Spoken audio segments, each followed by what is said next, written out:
नमस्कार, जय हिंद, जय भारत। मैं कमांडर चक्रपाणी अटैक्स एक बार फिर से डिकोडिंग 24x7 और टैक्स सिंप्लीफाइज की तरफ से आप सबका स्वागत करता हूं।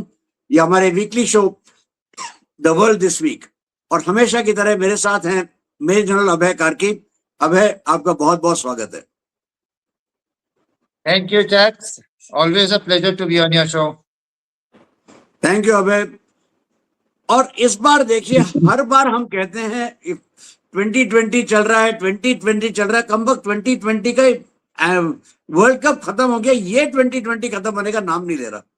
यहां पे देखिए, पिछले एक हफ्ते में या तो कुछ नहीं हुआ या वही हुआ जो हो रहा था, और सडनली दो चीजें हो जाती हैं, तीन चीजें हो जाती हैं। एक, dramatic entry of Houthis. Houthi अभी तक शांत बैठे थे।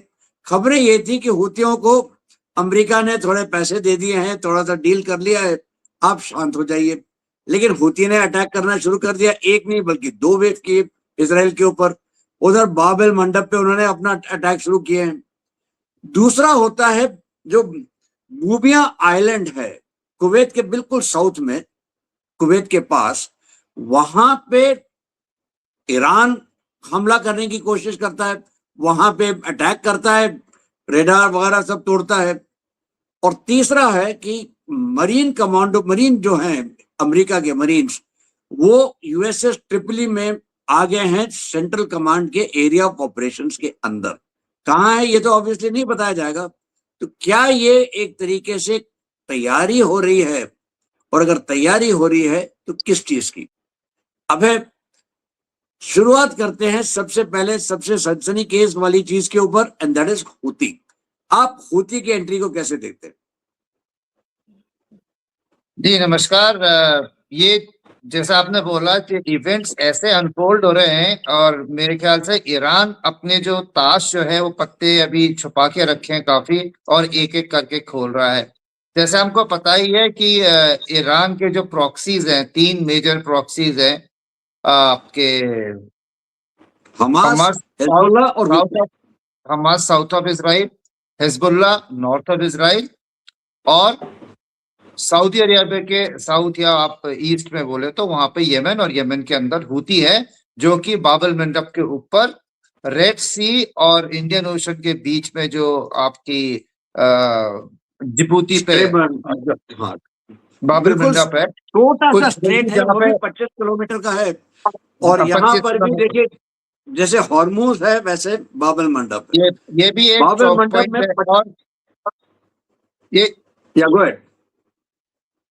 तो ये भी एक चोक पॉइंट है, बिल्कुल उसी तरह से जैसे कि सऊदी अरेबिया के नॉर्थ में आप समझिए कि हॉर्मुज, तो साउथ में ये है। अभी सऊदी अरेबिया अपनी पंपिंग करके पाइपलाइन से आपको रेड सी पे अपने वो ऑयल को डाइवर्ट कर रहा है, 7 मिलियन बैरल्स अ डे। और वो रास्ता जो है शामिल होगा जो सुएज कैनाल से ट्रेड का रास्ता है, वो सब बाबल मंडप से जाता है। और जहां हॉर्मुज के ऊपर डायरेक्टली ईरान ने अपनी ज्योग्राफी को इस्तेमाल करते हुए ब्लॉक किया है, वैसे ही हूतियों के एक्शन से, चाहे वो फिजिकली इतने वहां पे दबदबे पे नहीं है, क्योंकि यूएई और सऊदी अरब की फोर्सेस भी वहां पे है, वो आपके इधर पे डोमिनेट कर सकता है। और अभी जो उसने मिसाइल फायर किए हैं वो इसराइल के साउथ की तरफ को फायर किए हैं। मतलब ये है कि जो हमने अपने कैलकुलेशन में हूथी को ये सोच के कि पिछली बार जो अभी 3 महीना पहले उनकी लीडरशिप को उड़ा दिया गया था, और उनके काफी लॉन्चर्स वगैरह को नुकसान पहुंचा था एक इजरायली स्ट्राइक में, उसकी वजह से वो नहीं है। लेकिन मेरे को लगता है कि ईरान ने उसको एक स्टैंड बाय रखा था, और अब वो अपने जो भी प्लान ए, प्लान बी या प्लान सी में आके अब उसको वो खोल रहा है, ताकि दुनिया जहां हॉर्मुज से तिलमिला रही है, उसको छुड़वाने के लिए जब अमेरिका को एक्शन कर रहा है, तो वो फोकस ऑफ थिएटर का फोकस जो है वो बाबल मंडप में जा रहा है। यानी अमेरिका का फोकस अगर एकदम से स्ट्रेट ऑफ हॉर्मुज पे था, अब बाबल मंडप भी उसको देखना है। उसकी फोर्सेस जो है वो दोनों तरफ को स्प्लिट करने की शायद ये तरकीब हो सकती है। बिल्कुल सही, और बल्कि दो जगह पे नहीं, 3 जगह पे। में जो बूबिया आइलैंड की बात मैं कर रहा था, बूबिया आइलैंड है कुवैत की टेरिटरी। बिल्कुल south of Kuwait, absolute north of Persian gulf, सबसे ऊपर। वहां पे कुवैत वैसे भी एक तरीके से डिफेंसलेस कंट्री है, उसके पास कोई खास आर्म फोर्सेस नाम की चीज नहीं है, अमेरिका के ऊपर पूरी तरह डिपेंडेंट है। वहां पे ईरान काफी दिनों से, जब आपको याद होगा इराक ने भी जब हमला किया था कुवैत के ऊपर किया था सद्दाम हुसैन ने, क्योंकि उसको लगा कि कुवैत को हम टेक ओवर कर लेंगे और अमेरिका दिखता बैठेगा। ईरान ने वही किया है। सेंटर ऑफ ग्रेविटी इस सबका है straits of Hormuz. Strait of Hormuz ऐसी जगह है जहां पे कोई भी नहीं चाहता, यहां तक कि चाहे वो खाड़ी के देश हो, चाहे वो यूरोप है, चाहे वो अमेरिका है, इनफैक्ट चाहे वो चीन है या फिर जापान है, इंडिया तो ऑफकोर्स है ही, कि वहां पे ईरान का कंट्रोल हो स्ट्रेट्स ऑफ हॉर्मूज के ऊपर। अगर स्ट्रेट्स ऑफ हॉर्मूज से कंट्रोल आपने ईरान का निकालना है, आपको स्ट्रेट्स ऑफ हॉर्मूज को कंट्रोल करना है, तो आपको यहाँ पे एक मेजर ऑपरेशन तो करना पड़ेगा। ये मेजर ऑपरेशन अगर आप करेंगे, आपका फोकस स्ट्रेट्स ऑफ हॉर्मूज पे है, और ईरान ने टैक्टिकली बहुत बढ़िया पत्ता खेला है। उधर स्ट्रेट्स ऑफ बाब एल मंडब पे खतरा दिखाया है, ऊपर उसने गोमिया आइलैंड के ऊपर, द्वीप के ऊपर आपने अटैक करके आप बता रहे हैं या तो आप कुवैत को खोएं या फिर आप हॉर्मूज पे ध्यान दें। अमेरिका के पास सब मिला के 3,500 मरीन है ट्रिपोली में, कहां भेजेगा? इसी वजह से ये जो हो गया है एक इंटरेस्टिंग चीज कि आपके पास एक सेंटर ऑफ ग्रेविटी है और दो अलग अलग जगहों में, बिल्कुल इतना अलग कि आपको एक जगह से दूसरी जगह आप फोर्स इधर से उधर नहीं ले जा सकते, वहां से यहां नहीं ला सकते। कुवैत और बाब एल मंडब, आप कोशिश कर रहे हैं कि अमेरिका डाइवर्ट हो जाए। आप इस टैक्टिक को कैसे देखते हैं? जी, मैंने यही बोला था कि ये उन्होंने हूथी का और ये फोकस जो है साउथ को शिफ्ट किया, इसीलिए क्योंकि यूएसएस त्रिपोली अभी जो खबर आई है वो शायद डिएगो गार्सिया में जो है उधर पे रेस्ट एंड रिफुट कर रहा है, शायद इसलिए भी कि वो फिलहाल 2000 किलोमीटर की रेंज के बाहर ही रहना चाहता है ईरानी मिसाइल से, जब तक कि कुछ पक्का नहीं हो जाता। 82nd एयरपोर्ट डिवीजन वहां पे पहुंच रही है, जमावड़ा बढ़ रहा है। ये ट्रम्प जो अभी बार बार अपनी डेडलाइन बढ़ा रहे हैं, ये बढ़ा रहे हैं समय गेन करने के लिए, अपनी फोर्सेस को वहां कंसोलिडेट करने के लिए, अपने मिलिट्री एब्सोल्युटली को करेक्ट। प्लान और लॉजिस्टिक्स जो है वो अपना ठीक ठाक करने के लिए, क्योंकि काफी फायर पावर चाहिए अगर ये आपने ऑपरेशन कर दिया है। और अगर ऑपरेशन करके आपने स्ट्रेट ऑफ हॉर्मुज पे जो आइलैंड है उसको या फिर खर्ग आइलैंड को अगर आपने लिया है, तो होल्ड करने के लिए आपको जो सप्रेस करना पड़ेगा ईरान की फायर पावर को, उसमें तो आपको बहुत ज्यादा फायर पावर की जरूरत होगी। कैसे करेंगे अभी मेरे भी समझ में नहीं आता। जहां तक मेरे को लगता है अगर यूक्रेन की लड़ाई देखी जाए, जहां पे एफपीवी ड्रोन्स जो फर्स्ट पर्सन व्यू ड्रोन्स हैं, उन्होंने ऐसा तहलका मचा रखा है कि आर्टिलरी जो दोनों तरफ की है वो भी पहले 40 किलोमीटर तक बॉर्डर में नहीं जा रही है आगे में, और ना ही टैंक जा रहे हैं। तो उनके स्पेशल फोर्सेस, मरीन्स, 82 आर्मर, ये ऐसे फैला के ये लोग जाल बिछाएंगे टेक्नोलॉजिकली कि ईरान का जो फोर्सेस उस इलाके में उसका सर को नीचे दबा के रखेंगे। पर ये भी कुछ समय के लिए हो सकता है, क्योंकि जिसके पास जमीन है, जिसके पास होल्ड है, उसको आप पहले ना तो आप एयर से उसको नेस्तनाबूद कर पाए, और ना ही आप ये ड्रोन्स के जरिए उसको पूरा वहां से उखाड़ फेंकेंगे। तो ये जो एक दुनिया को दिखा रहे हैं कि हम इतनी फौज इकट्ठा करके इस इलाके को, हॉर्मुज के स्ट्रेट को क्लियर कर देंगे, या फिर खर्ग आइलैंड को लेके हम ईरान की जो एक्सपोर्ट कैपेबिलिटी है 90% उसका एक्सपोर्ट वहां से होता है ऑयल को, वो बंद कर देंगे। इतनी देर वहां पे उसको कैप्चर करना पहली बात, और उसको होल्ड करना। अगर ये 10,000 या 20,000 की फोर्स भी लगाते हैं, तो आप कम से कम लगाइए कि 1,000 कैजुअलिटी लेने के लिए उसको तैयार रहना पड़ेगा, जो कि एक बार तो असॉल्ट में होगी, और दोबारा उसको होल्ड करने के लिए जो ईरान उस पर फायर करेगा, एयरफोर्स नहीं है माना, लेकिन रॉकेट्स उसके पास बहुत हैं, ड्रोन्स उसके पास बहुत हैं। जो भी फौज जाके इन जगहों को पकड़ेगी, वो कहीं भी छुपी हो, ड्रोन्स और रॉकेट से वो बच नहीं पाएगी। ये मेरा देखना है। तो ऐसी हालत में इस रिजीम के साथ अभी अमेरिका जो है नेगोशिएशंस बहुत बुरी तरह से चाहता है।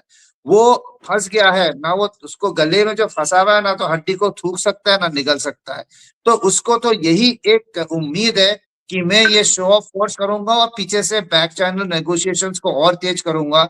और इसमें जो इन्होंने 15 पॉइंट थे और ईरान के 5 पॉइंट थे, दोनों मैक्सिमलिस्ट पोजीशन के, यानी दोनों ने हद से ज्यादा डिमांड किया है और दोनों को पता है कि अगर कुछ करना है तो बीच में आने में दोनों को कुछ ना कुछ पॉइंट्स छोड़ने पड़ेंगे और फिर मानना पड़ेगा।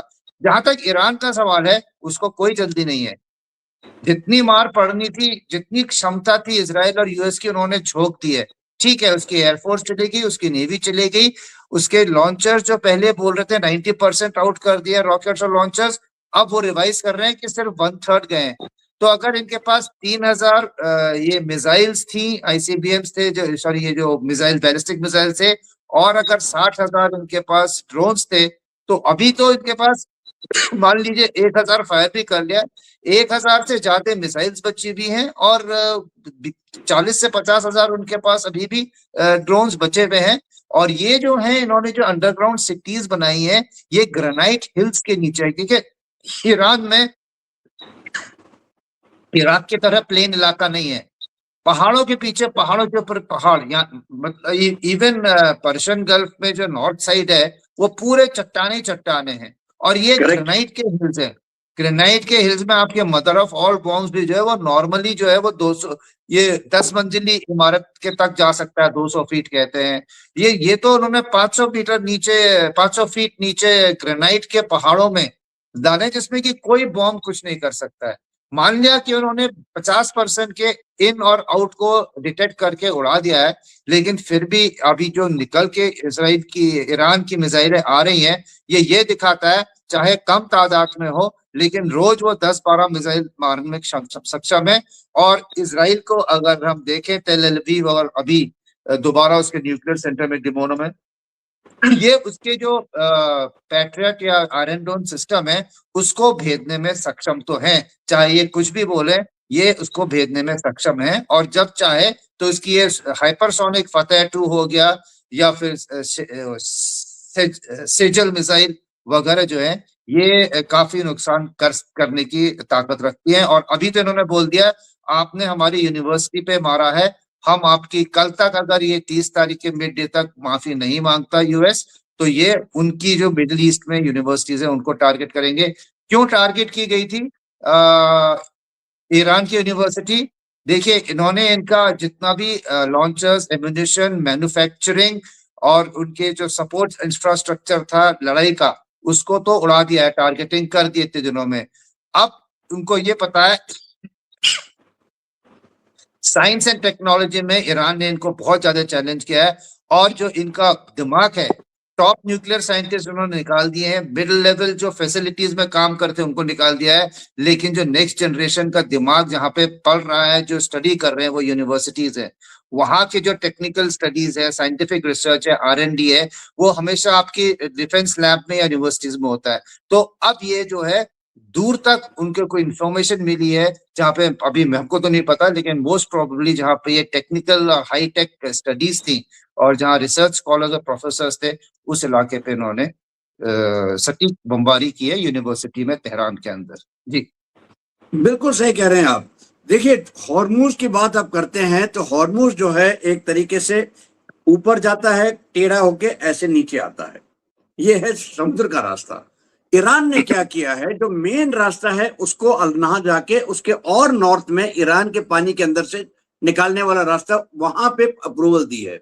और वहां से, उसी रास्ते से हिंदुस्तान के भी जहाज, बाकी देशों के जहाज जो भी अलाउ किया है वो आ रहे हैं। अगर आपको हॉर्मूज को कंट्रोल करना है तो आपको सबसे पहले जरूरी है कि आप ओमान में जो उधर वो जो इस्टमस है उस पे कंट्रोल करें। हालांकि ओमान आपकी तरफ है, आप अगर वहां पे अपने बूट्स ऑन ग्राउंड डालते हैं तो वहां से आप जो भी बोट्स आ रही हैं, ईरान की नेवी खत्म हो गई है मान लिया, लेकिन उसके पास फास्ट अटैक क्राफ्ट है, बोट्स हैं, उसके पास बोट्स ऐसी हैं जो कि आके आपको रोबो बोट्स हैं, वो वहां पे है ना, ड्रोन्स का इस्तेमाल करते हैं। तो अगर आपने ये सब करना है तो आपको वो ओमान का पेनिनसुला कंट्रोल करना है। उसके बाद वहां पे है 5 आइलैंड्स, 5 द्वीप हैं, जिनमें से जो सबसे छोटे 3 द्वीप हैं, नॉट सबसे छोटे, 3 छोटे द्वीप हैं, लोअर तुंग, लेसर तुंग, ग्रेटर तुंग और अबू मूसा, ये तीनों द्वीप हैं। एक तरह से लड़ाई है ईरान और यूएई के बीच में कि किसके हैं ये। यूएई कहता है हमारे हैं, ईरान कहता है हमारे हैं, लेकिन कब्जा ईरान का है। अगर आप ये तीन द्वीप टेक ओवर कर लेते हैं, जो कि एक मेरा विचार है, अब आप ज्यादा जानते हैं इस विषय के ऊपर, कि आपके पास अगर 3,500 एक ब्रिगेड वर्थ ऑफ मेरीन्स हैं, तो ये तीन छोटे आइलैंड्स को आप टेक ओवर करके मेंटेन कर पाएंगे। अगर ये कर लेते हैं तो आपने जो स्ट्रेट्स ऑफ हॉर्मूज है, ये फिलहाल अनकंटेस्टेड है। यहां पे किसी को, ईरान कोई किसका है ना, कोई के खिलाफ कुछ है ही नहीं। अब वहां पे कंटेस्ट आ जाएगा तो ईरान को बहुत ज्यादा सोचना पड़ेगा और ईरान के ही जहाज नहीं जा पाएंगे। तो इसलिए आप यहाँ पे एक तरीके से दबाव डाल सकते हैं ईरान के ऊपर। तो मेरा अपना मानना है, अगर यूएस ने स्ट्रेट्स ऑफ हॉर्मूज को कंट्रोल करना है, ये तीन आइलैंड के बगैर तो नहीं हो सकता।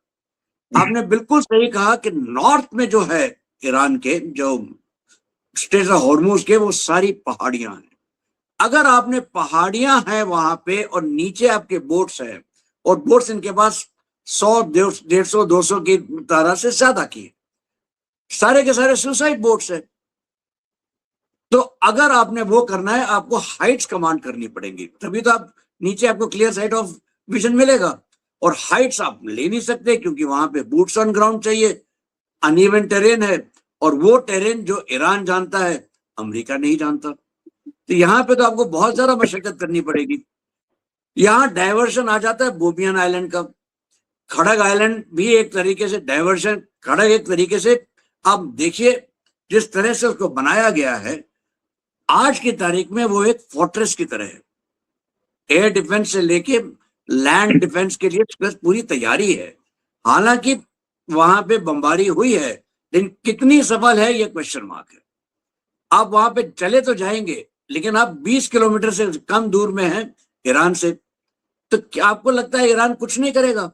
आपको मेंटेन करना खड़ग आइलैंड बहुत मुश्किल पड़ेगा। हालांकि साइकोलॉजिकल इंपैक्ट बहुत ज्यादा है, इसीलिए भूमियान। और आपने वहां पे जो है ना बाबेल मंडे पे भी दबाव कर दिया, तो ऑयल की कीमतें तो वैसी रॉकेट बनने वाली हैं कल। इस सब के बीच में आपने एक बहुत अच्छा बिंदु उठाया था, वो था पीस टॉक्स। और अमेरिका खुद चाहता है कि मैं जरा सा हल्ला मचाऊं, थोड़ा सा हथियार दिखाऊं, थोड़ा सा कुछ करूं, और मैं किसी से डरा धमका के अपनी तरफ आपको बुला लूं, आप बात करें। अमेरिका ने पाकिस्तान को चुना है। पाकिस्तान को क्यों? इसलिए कि पाकिस्तान प्लायंट है, कि भाई वो तो यूज एंड थ्रो है, पाकिस्तान अमेरिका की जेब में है। या फिर पाकिस्तान सिर्फ एक मैसेंजर बॉय है, एक क्लर्क की तरह है, जो फाइल यहां से वहां ले जाता है, वहां से यहां ले आता है। या फिर इसलिए कि पाकिस्तान के जरिए वो ईरान के ऊपर थ्रेटन कर सकता है या दबाव बना सकता है कि आप ये सब नहीं मानेंगे तो हम पाकिस्तान से आपके ऊपर अटैक कराएंगे। आप ये पाकिस्तान की भूमिका कैसे देखते हैं? जी, पाकिस्तान की भूमिका वही है जो हमारे एक्सटर्नल अफेयर मिनिस्टर ने बोली थी, दलाल की। और पाकिस्तान हमेशा बड़ी पावरों को अपनी ज्योग्राफिकल लोकेशन को बेच बेच के पैसे कमाता है। जैसे कि कभी चाइना को बोलेगा कि आप मेरे थ्रू जो है ग्वादार तक पोर्ट करा के आप अपना सीपेक बनाइए।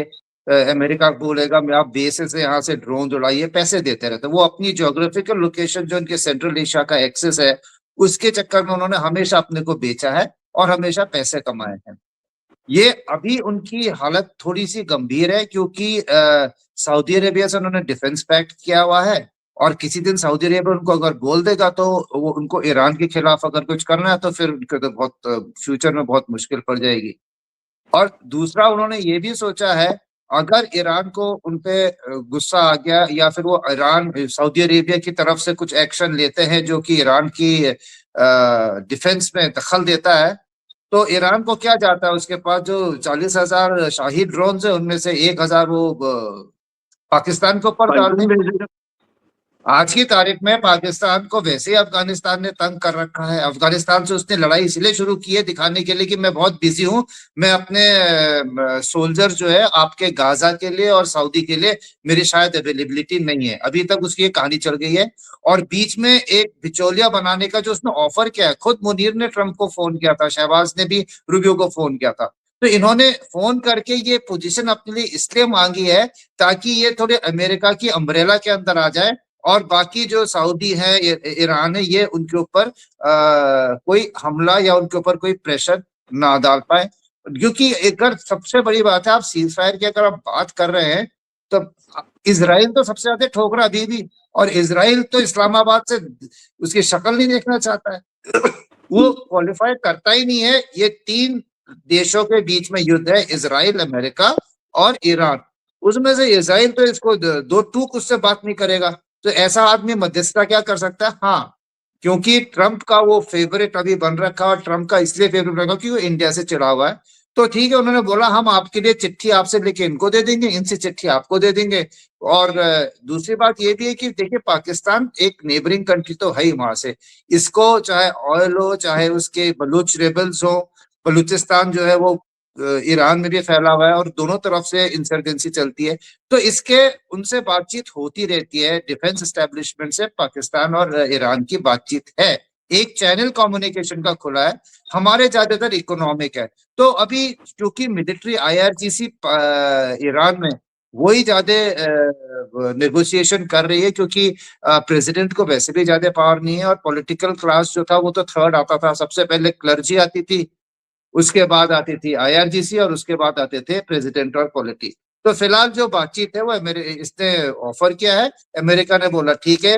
और ये अपनी मजबूरी और अपने को बचाने के लिए पाकिस्तान ने एक अपने को जो एम्बेसडर का या जो लोग बोलो कोरियर का औहदा दे दिया है, ताकि उसके ऊपर कोई हमला ना हो या उसके ऊपर कोई प्रेशर ना आए कि ईरान के खिलाफ कोई कार्रवाई करे। वो अपने को एक न्यूट्रल पार्टी दिखाना चाहता है, और अभी तक इसमें वो सक्सेसफुल भी है।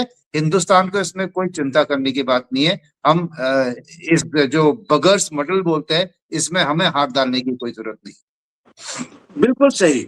और एक फोन कॉल से याद आता है, एक फोन कॉल और भी हुआ था, आपको याद है? दो दिन पहले फोन कॉल हुआ था, ट्रंप ने मोदी से बात की थी। इसके बाद JD वैंस इंडिया आए, इंडिया से वो गए पाकिस्तान। JD वैंस के साथ थे लैंस कुशनर और उनके जो ये थे जो वो उनके जो मध्यस्थता करते हैं, स्टीव विटकॉफ थे। उसी टाइम पे ऑलब्रिच भी इधर हिंदुस्तान में होते हैं, जो ऑन पेपर असिस्टेंट सेक्रेटरी हैं, लेकिन वो उनके आइडियोलॉग हैं, खास करके डिफेंस मैटर्स पे। सर्जे गौर से बात होती है। ये सब के पश्चात एक फोन कॉल होता है, हमारे प्रधानमंत्री बात करते हैं पेशेशकियां से, फिर बात होती है सलमान MDS से, हमारे फॉरेन मिनिस्टर बात करते हैं उनके फॉरेन मिनिस्टर से, और काफी कुछ यहाँ पे हो रहा है। इसके बीच में एक सुर्रा फेंका जाता है कि इस बातचीत में एलॉन मस्क भी थे, और कहने लगे लोग कि ये तो स्टारलिंक की बात हो रही है। अब दो चीजों के बारे में विशेष करके ध्यान डालिए, एक स्टारलिंक, और दूसरा ये जो बातचीत हो रही थी हिंदुस्तान में, और हिंदुस्तान की तरफ से फिर सडनली कुछ एक्शन हुआ, और अभी भी कुछ ना कुछ एक्शन तो चल ही रहा है। क्या आपको लगता है Hindustan at some point in time, जब दोनों कंटेस्टिंग पार्टीज, एक तरफ ईरान और दूसरी तरफ इजराइल और अमेरिका, जब एक तरह से थक जाएंगे, उस समय क्या इंडिया मीडिएट करने के लिए राजी हो सकता है? जी, इसमें पहले तो मस्क की बात कर लेते हैं। देखिए, एलॉन मस्क और ट्रंप के कोई अच्छे रिलेशन नहीं है, हम सबको ही पता है वो कैसे वहां से गए थे, चाहे वो बाद में माफी भी मांगी थी। और जहां तक बात रही कि अगर ईरान अंडर सी केबल्स, जो इंटरनेट के इंटरनेशनल केबल्स जाते हैं और स्ट्रेट और हॉर्मूज के थ्रू वो जाते हैं केबल्स, ये हैं मैसिव फाइबर ऑप्टिक केबल जो कि शिप्स द्वारा ले किए जाते हैं सी बेड पे। और इनकी साइज और कैपेसिटी जो है, हमारे घर में तो आप देखिए कितना पतला सा एक केबल आता है फाइबर ऑप्टिक का, ये उससे क्या 1000-2000 गुना विड्थ में जाते हैं और कैपेसिटी में तो लाखों गुना जाते हैं। और अगर ये कहना कि इलॉन मस्क अपना स्टारलिंक हमें दे देगा और उससे हमारे जो गेटवे हैं इंटरनेट के, उनमें वो ये उसको रिप्लेस कर देगा जो कि fibre optic under sea cable आते हैं, ये कुछ टेक्नोलॉजी की वो नहीं है। मैं अभी जैसे पहले भी बता रहा था, ये तो ऐसा हो गया जैसे मुंबई को जो पानी की पाइपलाइन आ रही है वो 7-8 फुट वाली, अगर वो कट जाती है तो आप हर घर में बोलो एक ड्रॉपर ले लीजिए और पानी अपने मुंह में ड्रॉपर से डालिए, तो ये बात बनती नहीं बिल्कुल है। सही। तो जी, तो ये नहीं है। और दूसरा, जहां तक इंडिया की अहमियत है, देखिए इंडिया का मैं जो कह रहा था एक्सेप्टेबिलिटी, तीसरा जो प्लेयर है इजराइल, अमेरिका और ईरान, तीनों से इंडिया अमेरिका का स्ट्रेटेजिक पार्टनर है। इजराइल के साथ तो खैर हमारे रिश्ते अलग ही लेवल के हैं, और ईरान के साथ हमारी एक बड़ी अच्छी फंक्शनल फ्रेंडशिप है। छबाहर फोर्ट हो, चाहे आप बोल लीजिए सिविलाइजेशन लिंक हो, या जो हमारी शिया पॉपुलेशन है उसका जो वहाँ पे रुझान है, हमारे स्टूडेंट्स वहाँ कितने पढ़ते हैं मेडिकल और साइंस में, और अभी अगर आप देखिए कितने 600 करोड़ कितने रुपए का इकट्ठा करके इंडिया की शिया कम्युनिटी ने ईरान को दिया है, तो ये सबकी नजर में है कि हिंदुस्तान की आवाज जो है वो एक न्यूट्रल बॉडी की तरह, पाकिस्तान की तरह नहीं कि अपनी दुम बचाने के लिए अपने को ऑफर करे। हम अगर बात करेंगे, हम निष्पक्ष बात करेंगे, हम जिससे भी बात करेंगे ट्रस्ट के साथ बात करेंगे और अपनी तरह की चीज को मोड़ तोड़ के नहीं करेंगे। इसलिए इंडिया का रशिया के साथ भी अच्छा है, क्योंकि रशिया और चाइना की बैकिंग तो ईरान के साथ है ही है। तो शायद इंडिया का जो इंटरलोकेशन होगा या इंडिया की जो मध्यस्थता के बीच में जो बातचीत होगी, उसमें इंडिया अकेले ही नहीं, शायद तुर्की और इजिप्ट जो है वो भी कंट्रीज है जो कि मायने रखती हैं। चाहे तुर्की का कॉन्फ्लिक्ट में काफी कुछ इंटरेस्ट है, लेकिन इंडिया और इजिप्ट शायद न्यूट्रल है। और इंडिया एक आज इमर्जिंग मिडिल पावर से रीजनल सुपर पावर में है, और इस कॉन्फ्लिक्ट में जो अफेक्टेड है अगर एशिया, जापान, साउथ एशिया, तो उसमें इंडिया भी नंबर 1 अफेक्टेड है कि हमारी सारी एनर्जी वहां से आती है। तो जी हाँ, हमें कंसल्ट क्या होगा, क्योंकि अगर अमेरिका कोई ज्यादा एक्शन करता है तो इंडिया की इकोनॉमी और एनर्जी नीड्स पे एकदम से फर्क पड़ेगा, तो हमारे व्यूज भी वो ले गए होंगे। और आगे जो नेगोशिएशन वो चाहते हैं उसमें अगर कोई जोर देना है या कोई ईरान को कुछ समझाना है, तो हिंदुस्तान वो रोल कर सकता है। जी बिल्कुल सही। चलिए एक कुछ क्षण के लिए अब जरा खाड़ी से बाहर निकलते हैं और आते हैं हमारे इमीडिएट नेबरहुड पे। हमारे इमीडिएट नेबरहुड में जो नई चीज हुई है वो है बालन शाह के प्राइम मिनिस्टर बनने की खबर आ गई। वो स्वेर इन कर दिए गए। तुरंत मोदी जी ने उनसे बात भी कर ली, उनको यहां तक कि पेट्रोल डीजल हिंदुस्तान ने अभी अभी भेजा भी है नेपाल को कि आपको तकलीफ ना हो। उसके साथ साथ बालन शाह ने वहां पे ओली को जेल में डालने की बात कर दी, उनको अरेस्ट कर लिया है। इस सब के बीच में हमारा जो समस्याएं रही हैं, जहां तक कि नेपाल का सवाल होता है, एक तो वो लिपुलेख वाली का कहानी है, दूसरा हमने हमेशा कहा है कि नेपाल के साथ हमें बहू बेटी का संबंध है, और बालन शाह जो हैं ये मधेशी हैं, मतलब उसी इलाके के हैं जिसमें हम बहू बेटी की बात करते हैं। आप बालन शाह के प्राइम मिनिस्टर बनना, केपी सिंह ओली को अरेस्ट करना, और इसका इम्पैक्ट भारत के ऊपर आगे चल के क्या होगा, कैसे देखते हैं? देखिए, ये बालन शाह जो हैं वो सभी को पता है, मैं जो रिपीट कर देता हूँ, एक यंग जनरेशन से आते हैं, जेन जी की ये असली पसंद है, और मेयर रह चुके थे इसके पहले, और रैपर हैं, इंजीनियर है और रैपर हैं, और वो अपनी संगीत के द्वारा या रैपिंग के द्वारा ही काफी उन्होंने अपनी जो एंटी गवर्नमेंट पॉलिसीज थी या जो उनके व्यूज थे उसको कराते, इसलिए बहुत पॉपुलर थे जेन जी के। और बीच में जो इंटरिम गवर्नमेंट थी वो सुशीला कार्की जी की, उन्होंने जब आए थे वो पावर में, तो उन्होंने काफी इन्वेस्टिगेशंस किए थे, खासकर ये ओली के टाइम पे। मेन जो जलता इशू था वो जो फायरिंग की थी यंग प्रोटेस्टर्स पे, जिसमें कि काफी मारे गए थे, उनको शहीद का मार्टियर्स का औहदा भी दिया गया था। और ये उन्होंने काफी लंबी इन्वेस्टिगेशन करके काफी कंक्लूसिव वो था। लेकिन अभी तक ये जुडिशियल लेवल पे जुडिशरी द्वारा ट्रायल नहीं हुआ है। ये अभी आते ही 2-3 दिन में जो इनके होम मिनिस्टर हैं गुरुंग बलिन शाह के, उन्होंने कंसल्टेशन लीगल एक्सपर्ट से, अपने बाकी फोर्सेस से, उनसे ये रिटन में ऑर्डर दिया है। उस रिटन ऑर्डर पे ओली को फॉर द क्राइम्स कमिटेड जो इन्होंने जेंजी के ऊपर फायरिंग कराया था, बेसिकली उसके ऊपर इनके एक्शन लेने के लिए ये करा गया है। अभी इसका जुडिशियल वेटिंग होना वो बाकी है। तो ये बात आ रही है कि क्या एक एग्जीक्यूटिव ऑर्डर इतनी जल्दी हो सकता है जबकि उसकी जुडिशियल स्क्रूटनी नहीं हुई है, ये हमें देखना पड़ेगा। फिलहाल जहां तक इंडिया, चाइना, यूएसए सबका सवाल है, देखिए जब जेंजी प्रोटेस्ट हुआ था उसमें वेस्टर्न इन्फ्लुएंस तो था, और वेस्टर्न इन्फ्लुएंस था क्योंकि ओली और उसकी जो पार्टी थी और कांग्रेस जो मिलके बना रहे थे, ये इनका झुकाव चाइना की तरफ बहुत हो गया था और इंडिया के खिलाफ बहुत ज्यादा ये लोग भड़काने की बात अपने को रखने के लिए भड़काना शुरू कर रहे थे। तो ये इसकी जो काउंटर है, अभी सबसे पहले तो देखिए चाइना का इन्फ्लुएंस कैसा है। ये नेपाल ने BRI belt and road initiative China का उसको साइन कर रखा है। एक काठमांडू से लेके रेलवे लाइन तिब्बत तक जाएगी, वो भी है। काठमांडू ने जो है वन चाइना पॉलिसी है, तिब्बत को चाइना का पार्ट माना हुआ है। तो ये तो है। और चाइना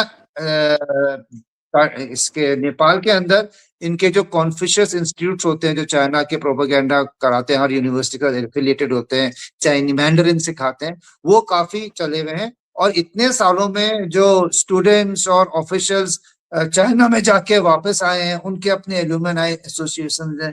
तो एक चाइना लॉबी भी बहुत स्ट्रांग है, वो एकदम से उसको नकार नहीं सकते।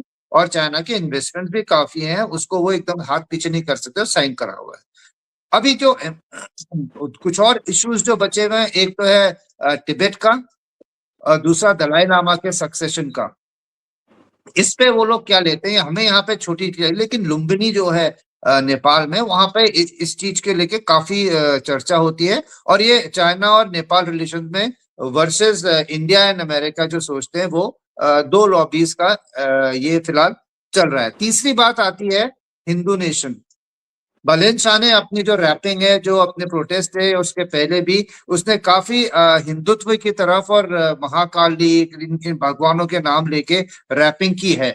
और उसमें उसका जो ख्याल है ग्रेटर नेपाल वाला, जो शाह नरेंद्र उनके पहले थे जिन्होंने बनाया था नेपाल, उस तरह से बात करते हैं। पर वहां पे एक उलझन आती है जो आप बता रहे थे लिपुलेख वाली, कि ये जब ग्रेटर नेपाल की बात करेंगे तो इनका रुझान या इनके जो कमिटमेंट है, इन्होंने पहले हिंट दिया था कि हम भी उस जो इंडिया के साथ मतभेद है लिपुलेख वाला, उस पे हम अमल करेंगे।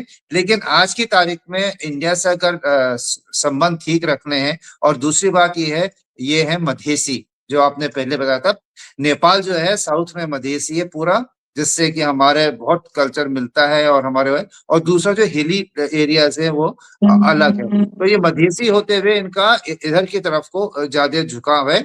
अब देखिए ये आगे कैसे ट्रांसलेट करता है, क्योंकि इन्होंने बोला था हम इकोनॉमिक वो प्रोग्रेस पे जोर देंगे और एक एडवांस्ड समृद्ध नेपाल बनाएंगे। वो उसके लिए उनको चाहिए पैसा और इन्वेस्टमेंट। पैसा और इन्वेस्टमेंट चाइना का पहले ही है और इंडिया का भी बहुत है वहां पे। लेकिन जितना चाइना पैसे डाल सकता है, शायद इंडिया उतना नहीं डाल सकता। लेकिन ये बात भी जरूरी है कि एक रेलवे लाइन हिमालय के थ्रू होते हुए तिब्बत जाना, जो कि एक्सट्रीम है चाइना के लिए, और पूरे के पूरे बॉर्डर से जो रोज उनकी पानी, बिजली, खाना पीना सब कुछ इंडिया से जाता है, वो कंपैरिजन आप FDI देके चाइना जो है वो उसको कॉन्टेस्ट नहीं कर सकता। ज्योग्राफिकल रियलिटी जो ईरान ने आज दिखाई है हॉर्मुज को करते हुए, ये ज्योग्राफिकल रियलिटी नेपाल और हमारे बीच में भी है कि हमारे बिना नेपाल, हमारे बिना बांग्लादेश पनप नहीं सकता। शायद जिंदा रह ले, लेकिन पनप नहीं सकता। पनपने के लिए उसको हमारे पास ही आना पड़ेगा। और तीसरा है जो ISI का वहां पे जोर था नेपाल के अंदर, एंटी वहां पे ये criminals and anti national elements जो थे, एंटी नेपाल भी, एंटी इंडिया भी, उनका मिलके अभी हमारा उनसे बातचीत हो रहा है, कुछ सफाया चालू होना शुरू हो जाएगा। वो जो होगा दोनों देशों के लिए अच्छा होगा।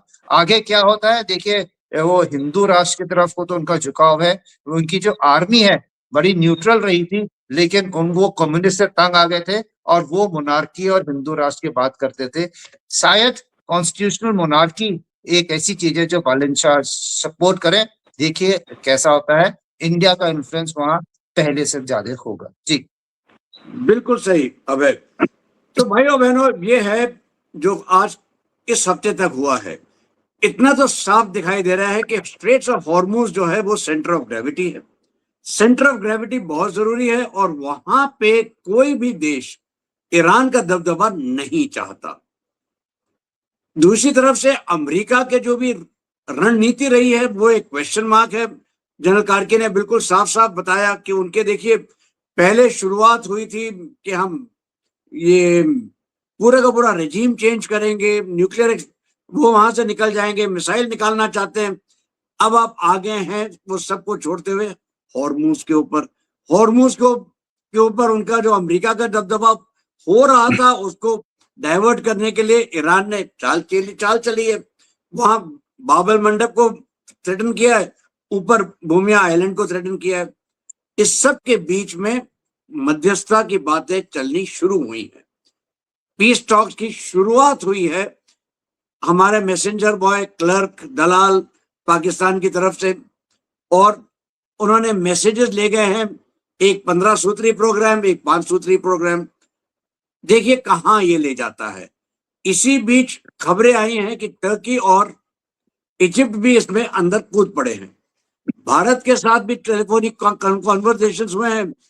भारत की जो स्थिति है ये बहुत अच्छी है, यहां तक कि इम्पैक्ट भी भारत के ऊपर कम पड़ा है, रिलेटिवली कम पड़ा है। लेकिन आगे चल के इम्पैक्ट तो रहेगा और ये पूरे विश्व में रहेगा, और 1-2 महीने नहीं, जरा ज्यादा देर तक विश्व ये रहेगा ही रहेगा। इसी को हम कहते हैं लॉ ऑफ अनइंटेंडेड कॉन्सिक्वेंसेस। चाहे भारत के लिए यूरिया और फर्टिलाइजर हो, हालांकि हमारे कृषि मंत्री ने कहा है कि फर्टिलाइजर की कोई कमी नहीं होगी इस साल, या वो हीलियम हो जो आपके लिए वो करता है, या फिर आपके लिए कोकिंग कोल स्टील के लिए। तो इस सब के लिए तो हमें तैयार रहना पड़ेगा, हिंदुस्तान की डिप्लोमेसी को ऊपर रहना पड़ेगा। अबे आप कुछ कह रहे थे? मैं ये कह रहा था कि खुशी की बात यह है कि बाकी जगह एनर्जी क्राइसिस में इलेक्ट्रिसिटी प्रोडक्शन जो है वो बिल्कुल डाउन हो रखा है, गैस से जो होता है। हमने अपने मैक्सिमम हमारे कोल फायर थर्मल प्लांट्स हैं, तो इस क्षेत्र में हमें बिल्कुल भी इससे फर्क नहीं पड़ेगा पावर जनरेशन में।